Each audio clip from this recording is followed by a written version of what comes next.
Michael, defeat here at Pittodrie against Aberdeen. Just your thoughts on the game overall, please? Obviously, naturally disappointed to lose any game. I think the goals are, the first goal frustrated me. First and second frustrated me. Just before half time, just after half time, that's when you've really got to be on it. It's a cheap foul to give away, and then it's a free header inside the the 6-yard box. But what I will say is that at 2-0 down, the lads showed real character and try to get back in the game, and just the big moments, you've got to take one of the chances.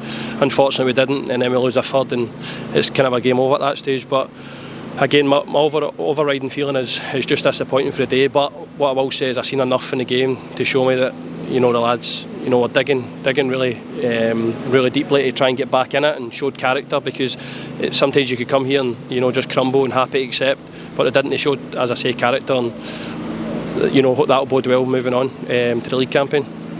As you said, it must have been frustrating going in 1-0 down, but there was a lot of good play in that first half, a lot of good defending. So despite being a goal behind, you must have been encouraging the lads that they were still well within the cup tie. That's what I say. That's the bit it's frustrating me the most, and I touched on it at half time with them, because they'd done ever so well up to 44, 45 minutes in the first half. So to lose a cheap goal, that's the biggest disappointing thing. But again, the second goal as well, it's cheap from your perspective, and it's just doing the small things and the fundamentals, as you call it in football, and we lose it with the second goal. But again, I'm repeating myself here. I think once it goes 2-0, it's easy to crumble, but the lads stood up to it, and we get a few chances off the back of being brave and going trying to hurt them, but we just couldn't get the goal that would drag us back into the tie.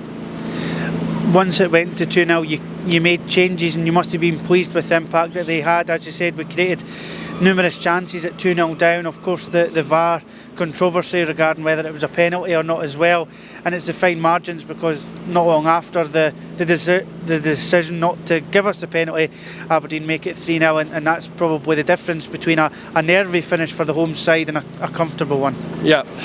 No, you're right. The subs added a real impact, which I thought which I demanded from them. I thought they would. I thought young Effie up front was causing them real problems, and that was kind of a game plan to with Chrissy Kane doing his bit up top. It's very difficult at times, but Effie offers you the legs and energy in behind. I think he kind of frightened them a wee bit. But again, all the lads who came on all contributed, and what it does is it just shows me that I've got a strong squad here and competition for places. So it's up to them now to train really hard, and it's decisions for me now going into the business end of the season with the league campaign. I know that you said on Friday you want the decisions made by VAR to not cause controversy or anything like that, but have you had a chance to look back at the penalty incident, and do you believe it was the right decision to award a free kick in the end? I've not seen it back, but listen, I've spoke to a few people and they say it was outside the box. So again, the thing that frustrates me most is that VAR is used in some Scottish Cup games and it's not used in other ones, so I don't really know why that is. But again, if they made the right decision, then there's no point in feeling sorry for yourself, or saying that it's not a penalty. At the end of the day, if it's outside the box, not a penalty. But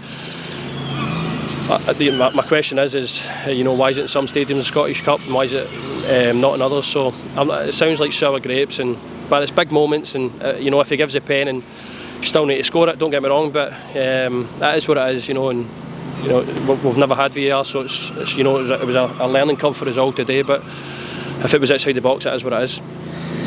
Our sole focus now goes on to the league campaign between now and May. We know exactly what we want to do in terms of picking up points and climbing the table, so full steam ahead on that, and no further cup distractions. No, yeah, right. There's been a few cup games in between the kind of a league campaign, and it's just trying to find your rhythm and go week to week now. So I said that to the lads in there. I take positives from a day, albeit we get beat, but there's good players in this building, and it's up to me to get every ounce out of them. But we're now full focus on the league. I say it all the time, it's our bread and butter, and we need to win more games. There's no getting away for that. But I fully believe that we've got enough in there, especially with the lads we've brought into the squad as well. Adds competition, and if you want to play, you need to be bang at it every week now, because the games are ramping up, and it's up to them to see if they can handle it. And I'll just keep demanding every day, try to get better. Again, I must say that they're taking in instruction and what we're asking, and they're being brave. You can see it here at times, you know. You need to be brave, and you know, we'll take that into the league campaign, and hopefully we can win more. Pick up more points for now to, you know, come the last game of the season. And just a word for the 1,700 Pars fans that travelled this afternoon, sang from minute 1 to minute 90, and I know that yourself and the players would have appreciated that support, so just a word for them this weekend. No, they were first class, you know. I touched on it, you know, to travel up on a Sunday, kind of a morning, getting into the afternoon, and we could hear them from start to finish. You know, they were hearing the numbers, and it's just unfortunate that you couldn't get that goal, you know, to, you know, give them something to cheer about, and it could flip the game. But you know, we need them now. As I say, the league games are coming thick and fast, so if we can put in good performances, and they'll always give us their backing. So, you know, we're thankful to each and every one of them, and just unfortunate we couldn't take anything from the game.